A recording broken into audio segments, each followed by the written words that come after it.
We as a community of people of Siaya and in the Lake region, we support the Azimio movement. We support the position taken by Azimio. We want dialogue to be advanced and promoted, but within a framework that is structured and meaningful. We don't want a process that is dead before it begins.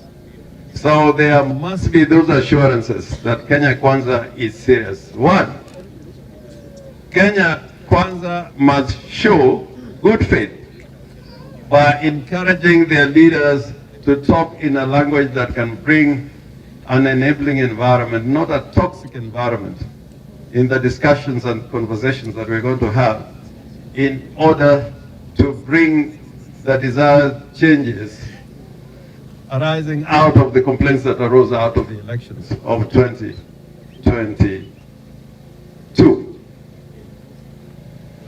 Having created that enabling environment, the conditions laid out by Azimio of bringing the cost of living down, Kenya Kwanza should be the last party coalition of movement to oppose that demand by Azimio.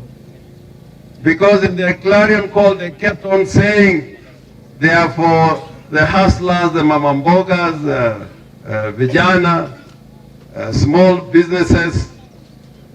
So if you're truly for mamamboga, why is it you can live in an environment where people cannot afford ordinary commodities, particularly what they need as foodstuff on a daily basis? If President Uhuru could make interventions, what are the interventions that you can make now to make our lives more meaningful and sustainable? And I'm happy from what I heard about Alwad is saying, I think it was this morning, that Kibaki and Raila, when they took over, the coffers had nothing. You were saying the situation in 2002 was worse than it is now. And therefore Kenya Kwanza should get on with a job. They should stop lamenting and complaining. It is like they still don't believe that they're walking around in State House because they know they lost. Therefore, they must seriously be committed to the issues that have been raised by Azimio. And they're only 4. And they don't need repetition. But above everything else,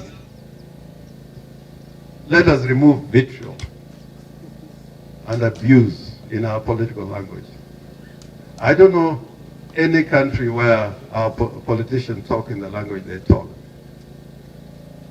I asked the Deputy President, so to speak, if he is one, to adopt a reconciliatory language. Because how can somebody who pretends to be the Deputy President of the Republic of Kenya say that Kenya has shareholders? Everybody born in Kenya, the moment you're born, wherever, you're a shareholder by birthright. Not because you voted for Azimio, because voting is a political choice under the Bill of Rights. Therefore, I believe that time has come within this week for President Ruto and Kenya Kwanza to come clear on these issues that have been put on the table. I think we have got a good team.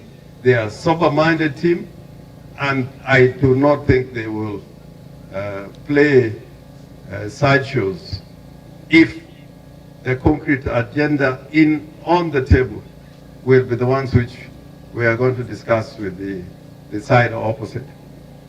And I, for one, if I truly speak from the bottom of my heart, the Kenya Kwanza team they do not have any good faith at all. They have no good faith at all. They may be taking us for a ride.